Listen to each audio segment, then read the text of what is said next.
प्रयागराज महाकुंभ एक ऐसा आयोजन जो शायद अब एग्जैक्टली 144 साल बाद देखने मिलेगा। और आप, मैं, हमारे जैसे जो अभी जीवित हैं लोग, जो अभी जिंदा हैं, वो शायद नेक्स्ट नहीं देख पाएंगे। सिर्फ कैलकुलेशन के बेसिस पे ही वहाँ पे क्या हुआ था, पहले क्या हुआ था, फोटोज़ अवेलेबल रहेंगे, रिकॉर्ड्स अवेलेबल रहेंगे, उसके बेसिस पे ही नेक्स्ट और आज के में कंपेयर किया जाएगा। जैसे आज से 144 साल पहले का कुंभ और आज का कुंभ कंपेयर किया जा रहा है। सरकारी आंकड़ों की माने तो लगभग 40-50 करोड़ लोग पहुंचने वाले हैं और वहां पे जो भीड़ दिख रही है उससे लगता भी है इतने लोग पहुंचेंगे। मौनी अमावस्या 29 जनवरी से 4-5 फरवरी तक, 5 फरवरी को ऐसा सुनने में आ रहा है प्रधानमंत्री मोदी जी भी वहां पे डुबकी लगाएंगे। तब तक 8 से 10 करोड़ लोगों के पहुंचने की संभावना है। अब वहां पर एग्जैक्टली कहां पे जाते हैं लोग? वहां पे जाते हैं त्रिवेणी संगम में, जहां पे नदियां मिली हैं, वहीं पे नहाने का पुण्य मिलता है। ज़्यादातर लोग वहीं पे जाते हैं, वहीं पे स्नान करते हैं। अब रेलवे के कॉन्टेक्स्ट में, अगर रेलवे के संदर्भ में अपन देखें तो प्रयागराज में, पहले जो कभी इलाहाबाद था, प्रयागराज में 9 या 10 रेलवे स्टेशन है। अब कौन त्रिवेणी संगम से कितना दूर, कितना पास है, वो डिपेंड करता है आपके आगे की जर्नी में। आप जितना दूर के स्टेशन में रुकेंगे उतना टाइम और उतना वहाँ पे पहुँचने में लगेगा आपको। बहुत पहले से गाड़ियाँ और 4 व्हीलर ये सब बंद कर दिए गए हैं। सिर्फ पब्लिक ट्रांसपोर्ट, वो भी मेन शाही स्नान के दिनों में तो वो भी नहीं है। आदमी सिर्फ पैदल चल के जा रहा है। वीडियोस जो आ रहे हैं, लोग बाग 15-15, 20-20 किलोमीटर पैदल पहुँच रहे हैं। तो अगर आप भी इंडिया के किसी भी कोने से प्रयागराज जाना चाह रहे हैं, वहाँ पे महाकुंभ में डुबकी लगाना चाह रहे हैं संगम में, तो आपको कुछ चीज़ें, स्पेशली जो रेलवे स्टेशन की लोकेशन है वो मैं आपको बता देता हूँ कि कौन सा स्टेशन कितना दूर है संगम से।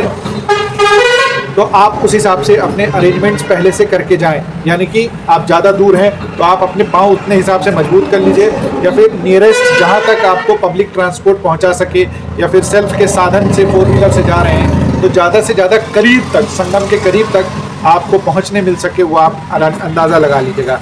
तो चलिए बता देता हूं कौन सा स्टेशन वहां से कितना दूर है और क्या क्या अरेंजमेंट है। सबसे पहले जो नियरेस्ट स्टेशन है वो है प्रयागराज संगम। ऐसा बताया जाता है कि ये सिर्फ 2.5 किलोमीटर है, 2.5 किलोमीटर है संगम से। मोटा मोटा आधा घंटे की रास्ता है, अगर आप पैदल जाएंगे तो मोटा मोटा आधा घंटे की रास्ता है। 2.5 किलोमीटर दूर है प्रयागराज संगम। लेकिन प्रयागराज संगम स्टेशन अधिकतर दिनों में बंद भी रहता है, ऐसा सुनने में आया है। स्पेशली जो स्नान के दिन है उनसे एक दिन पहले और एक दिन बाद तक बंद रहता है, ऐसा सुनने में आया है। आप अपने लेवल पे कंफर्म कर सकते हैं। उसके बाद झुंसी स्टेशन है जो 3.5 किलोमीटर है। ये पौना घंटे का रास्ता लेगा अगर आप पैदल यहाँ से चलेंगे। उसके बाद प्रयागराज जंक्शन, जो सबसे बड़ा जंक्शन माना जाता है, वो 11 किलोमीटर है। हर एक स्टेशन के बाहर से आपको पब्लिक ट्रांसपोर्ट, टैक्सी, बस ले जाएंगे, लेकिन एक लिमिटेड दूरी तक ले जाएंगे, फिर आपको पैदल ही रास्ता तय करना है, ऐसा बताया जाता है।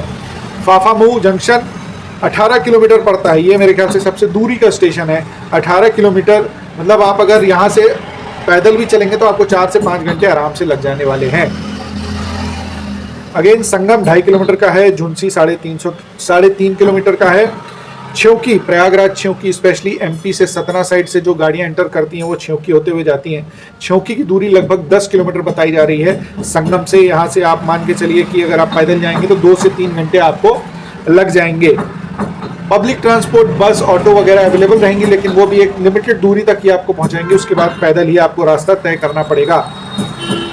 नैनी स्टेशन पड़ेगा लगभग 8 किलोमीटर की दूरी में। 2 घंटे आप मान के चलिए, 2 घंटे की दूरी तय करने में अगर आप पैदल चल रहे हैं तो। वहाँ पे बिल्कुल ऐसा रेला दिख रहा है, भीड़ दिख रही है लोगों की, जो पैदल भी जाने को तैयार हैं। परेशान भले हैं लेकिन डुबकी लगाने के लिए जाने को तैयार हैं।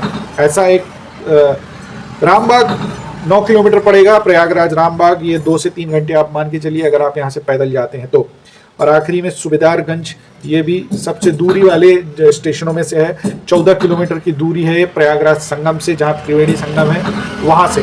तो ये मैंने आपको बता दिया, इतनी दूरी में स्टेशन है। अब आप अपने हिसाब से अपनी ट्रेन ले सकते हैं, कहाँ पे आपको कौन से स्टेशन में उतरना है ये आप डिसाइड कर सकते हैं, क्योंकि उसके बाद आपको मैक्सिमम पैदल यात्रा तय करनी होगी। आई होप आपको ये वीडियो इन्फॉर्मेटिव लगा होगा। यूट्यूब में देख रहे हैं तो ज़रूर सब्सक्राइब कीजिए और फेसबुक में देख रहे हैं तो ज़रूर लाइक कीजिए इस पेज को, इस चैनल को। बहुत बहुत धन्यवाद। जय हिंद।